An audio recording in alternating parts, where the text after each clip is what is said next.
کوئی وصیت نہیں کرنی؟ اس نے کہا کیا وصیت ہے؟ کوئی مال نہیں جس میں وصیت کروں، لیکن ایک وعدہ ہے، وہ یہ ہے کہ جب میں مر جاؤں گا تو میری قبر تیار کر کے میرے بھائی کے پہلو میں دفنا دینا اور میری قبر پر لکھ دینا، کیسے لذت پائے وہ شخص جس کو یقین ہو کہ بہت جلد اس پر موت اچانک آ جائے گی اور اس سے عظیم ملک اور تمام بڑائی چھین کر اس قبر میں اس کو ٹھہرائے آئے گی جس کا وہ باسی ہوگا۔ پھر 3 دن تک میرے پاس آیا کرنا اور میرے لیے دعا کرو، شاید اللہ تعالیٰ مجھ پر رحم فرمائے۔ چنانچہ وہ مر گیا اور اس کے بھائی نے اس کی وصیت پر عمل کیا۔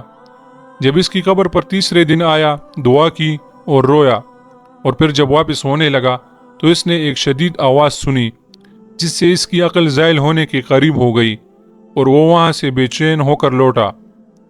رات کو اس نے اپنے بھائی کو خواب میں دیکھا۔ اس نے کہا، میں نے جب خواب میں اپنے بھائی کو دیکھا تو اس کی طرف لپکا اور اس سے پوچھا، کیا تم ہماری ملاقات کے لیے آئے ہو؟ اس نے کہا، ملاقات تو بہت دور ہے۔ میں نے کہا، میرے بھائی تیرا کیا حال ہے؟ اس نے کہا، خیریت سے ہوں۔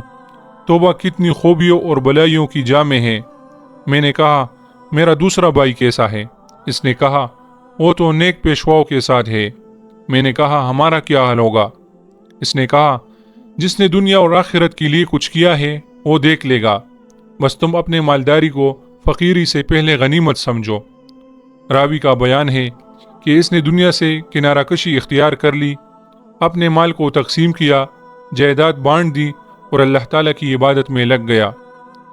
اس کا ایک بیٹا بڑا ہو کر ایک خوبصورت اور باکمال نوجوان بنا اور تجارت شروع کی، یہاں تک کہ تجارت میں ایک اہم مقام حاصل کیا۔ اس کے باپ کی موت قریب آئی۔ اس نے اپنے باپ سے کہا، ابا جان وصیت نہیں کرتے؟ اس نے کہا، اے میرے بیٹے، تیرے باپ کا کوئی مال ہی نہیں جس میں وصیت کرے، لیکن میں تجھ سے ایک وعدہ کر لیتا ہوں کہ میں جب مر جاؤں گا تو مجھے اپنے چچوں کے ساتھ دفنا دینا اور میری قبر پر یہ شعر لکھ دینا، کیسے مزے لے سکے گا زندگی سے وہ جس کا رخ ایسی قبر کی طرف ہو جس کی گاٹھ نوجوانوں کو بوڑھا کر دیتی ہے اور چہرے کا رنگ اڑا دیتی ہے اور جلدی جلدی جسم اور جوڑوں کو بوسیدہ کر دیتی ہے۔ جب یہ کرو تو اس کے بعد 3 دن تک تم میرے پاس آ جایا کرنا اور میرے لیے دعا کرنا۔ اس نوجوان نے وصیت پر عمل کیا۔ جب تیسرا دن ہوا تو اس نے ایک آواز سنی جس سے اس کی جلد سکڑ گئی اور رنگ اڑ گیا اور بخار چڑھ گیا اور واپس گھر آیا۔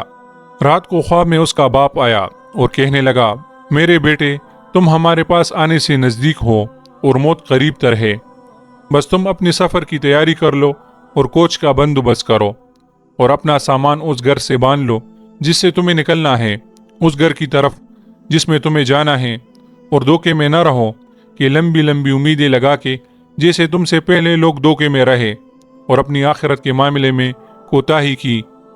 نتیجہ موت کے وقت ان کو شدید ندامت لاحق ہوئی اور عمر کی بربادی پر افسوس کرتے رہے۔ چنانچہ ان کو تو نہ افسوس نے فائدہ دیا اور نہ شرمندگی نے، جس کا سامنا وہ کریں گے قیامت کے دن اپنے بادشاہ کی طرف سے۔ اے میرے بیٹے، جلدی کرو، جلدی کرو، جلدی کرو۔ عبداللہ بن صدقہ کہتے ہیں کہ جس بوڑھے نے واقعہ سنایا اس نے بتایا کہ جس رات کو اس نوجوان نے یہ خواب دیکھا، صبح کو میں اس کے پاس گیا تو اس نے وہ خواب ہمیں سنایا اور کہا کہ مجھے یقین ہے کہ بات ایسی ہی ہے جیسے میرے باپ نے کہی، اور میں سمجھتا ہوں کہ موت میرے سر پر منڈلا رہی ہے۔ رشتہ داروں اور لین دین والوں سے معاملہ صاف کیا اور سلام کہا اور لوگوں سے الوداع کہا۔ لوگوں نے اس سے الوداع کہا جیسے کسی کو کسی چیز سے ڈرایا گیا ہو اور اس کو اس کی توقع بھی ہو۔ وہ کہتا تھا کہ میرے باپ نے کہا، جلدی کر، جلدی کر، جلدی کر۔ ان تینوں سے مراد یہ 3 لمحات ہیں تو وہ گزرے، لہٰذا وہ نہیں ہے۔ اگر 3 دن ہو تو وہ کیسے گزریں گے، اور یا 3 مہینے، اور میں نہیں سمجھتا کہ اس وقت تک زندہ رہوں گا یا 3 سال ہے، اور یہ 3 مہینوں سے بھی زائد ہے، اور میں نہیں چاہتا کہ ان سے مراد سال ہو۔ چنانچہ وہ 3 دن تک بخشتا رہا اور صدقہ کرتا رہا۔ جب اس خواب کو تیسرا دن ہوا تو اس نے صبح سویرے اپنے اہل و عیال کو جمع کیا اور ان کو الوداع کہا اور سلام کہا، پھر قبلہ رخ لیٹ گیا اور آنکھیں بند کر لی اور کلمہ شہادت پڑھا اور وفات پا گیا۔ اس کے بعد ایک عرصہ تک لوگ اس کی قبر پر دور دراز سے آتے تھے۔ بے شک جو سچے دل کے ساتھ اللہ کی طرف رجوع کرتا ہے تو اللہ تعالیٰ اس کی دعا قبول فرماتے ہیں۔ اس لیے ہمیں بھی چاہیے کہ ہر حال میں اللہ تعالیٰ کی طرف رجوع کرے اور اسی سے مانگتے رہیں۔ اللہ تعالیٰ ہم سب کو اس واقعے سے سبق حاصل کرنے کی توفیق عطا فرمائے۔